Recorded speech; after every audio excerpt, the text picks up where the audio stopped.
ہماری باڈی کا ایک پارٹ بھی یہ نہیں چاہتا کہ ہم اللہ کی نافرمانی کریں، لیکن ہم اس سے کر رہے ہیں۔ اور اس کی مین وجہ کیا ہے؟ ایمان کی کمزوری۔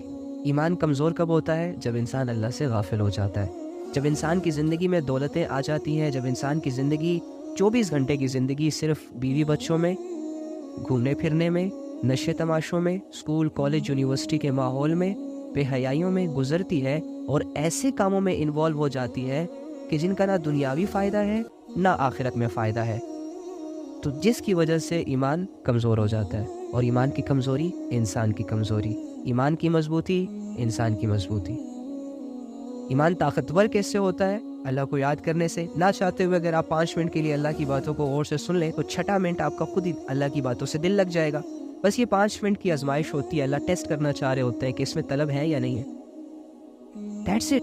اس کے بعد تو آپ کو باتیں سمجھ میں آنا شروع ہو جاتی ہیں۔ شروع میں تو آپ کو نماز بھی بہت بھاری لگتی ہے، بہت زیادہ بھاری لگتی ہے، وضو بھی بھاری لگتا ہے، لیکن جب آپ وضو کرنے کی نیت سے جاتے ہیں، ہاتھ دھوتے ہیں، تو آپ کے لیے وضو آسان ہو جاتا ہے۔ اور جب تک آپ پاؤں نہ دھو لیں تب تک آپ وضو تو آدھے میں چھوڑ کر نہیں جاتے نا، یعنی پورا کر لیتے ہیں، لیکن اس سے پہلے ایک فیلنگز چل رہی ہوتی ہے دل میں، یار ٹھنڈا پانی ہے، کیسے اٹھوں گا، فلاں ہے، یہ ہے، وہ ہے، ایک پہاڑ۔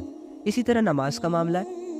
نماز پڑھنے سے پہلے 100 خیالات ہمارے ذہنوں میں آتے ہیں، یار نماز کیسے پڑھوں گا، یار کپڑے ٹھیک نہیں ہے، فلاں نہیں ہے، یہ نہیں ہے، ایسے ہے ویسے ہے۔ لیکن جیسے ہی ایک انسان مشکل سے اپنے آپ کو دھکے دے کر مصلی تک لے آتا ہے اور مصلی پر آ کر اللہ اکبر کر کے دنیا کو پیچھے چھوڑ کے اپنے رب کے سامنے کھڑا ہو کر رب کی تسبیح بیان کرنا شروع کر دیتا ہے، تو یہ آدھے میں نماز نہیں چھوڑ کے جاتا، پھر پوری کر کے چھوڑتا ہے پھر۔ تو ایسے ہی نیکی کا ہر کام، ہر عبادت شروع میں بہت زیادہ مشکل لگتی ہے۔ کیوں؟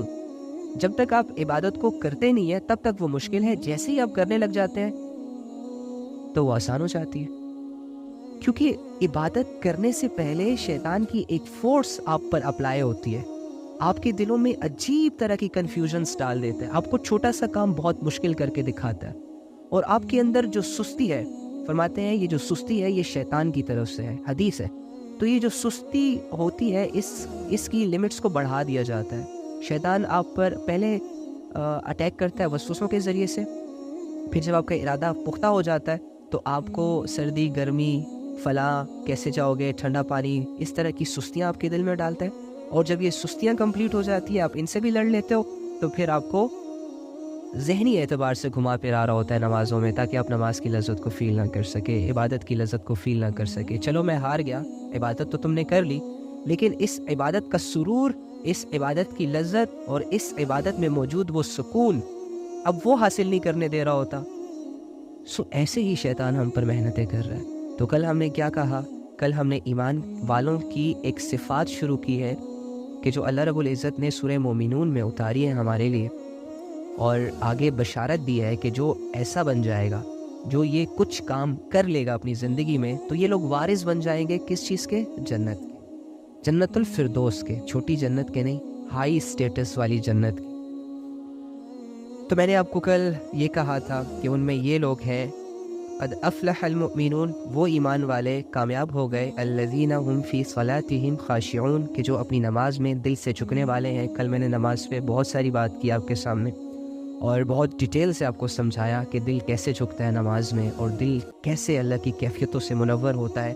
آج اگلی آیت پہ جائیں گے انشاءاللہ، جس میں اللہ رب العزت فرما رہے ہیں والذین هم عن اللغو معرضون، کہ اور وہ لوگ جو لغو چیزوں سے منہ موڑے ہوئے ہیں، یعنی ایسے بیکار مشغلوں میں وہ انٹرسٹ ہی نہیں لیتے جن کا نہ دنیاوی اعتبار سے کوئی فائدہ ہے اور نہ مرنے کے بعد کوئی فائدہ ہے، نہ ہماری ان کاموں میں لگنے سے دنیا بن رہی ہے اور نہ ہی ان کاموں سے آخرت بن رہی ہے۔ اس کی ایک مثال میں آپ کو دیتا ہوں، ٹک ٹاک، سوشل میڈیا۔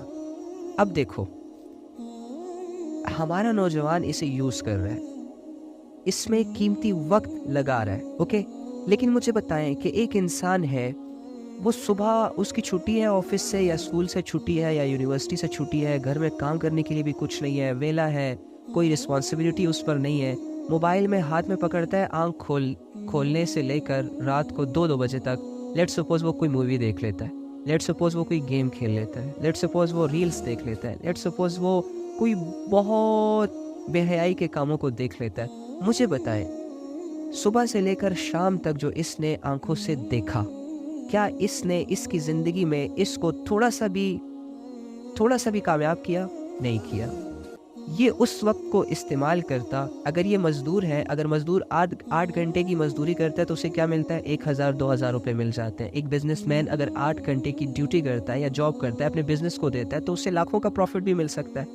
لیکن مجھے یہ بتائیں کہ ایک انسان جو صبح سے لے کر رات تک ایک ایسی ایکٹیویٹی میں لگا ہو کہ جس سے نہ اس کی دنیا بن رہی ہے نہ آخرت بن رہی ہے، تو بلکہ الٹا خراب ہو رہی ہے، تو کیا ایسے کام آپ کو زیب دیتے ہیں ان میں اپنا قیمتی ٹائم سپینڈ کرنے کا؟ نہیں دیتے نا۔ تو اللہ فرما رہے ہیں کہ یہ ایسے لوگ ہیں، ان میں دوسری صفات یہ ہوتی ہے ان مومنوں میں کہ یہ ایسی چیزوں کے نا قریب بھی نہیں جاتے، لفٹ ہی نہیں دیتے۔ اس طرح کی بہت ساری چیزیں ہوں گی آپ کے ارد گرد، گیمز، ڈرامے، موویاں، فلمیں، اور دوستوں کا ایویں ہی ہلا گلا، اور اس کے علاوہ ایویں ہی سیر سپاٹے کرنا، کوئی مقصد ہی نہیں ہے۔ او جی چلتے ہیں، کدھر چلتے ہیں؟ مری چلتے ہیں، کدھر چلتے ہیں؟ فلاں چلتے ہیں۔ کیوں چلتے ہیں؟ ویسے ہی گھوم پھر کے آ جاتے ہیں۔ وہ ویسے ہی کیوں؟ مقصد تو بتاؤ پہلے۔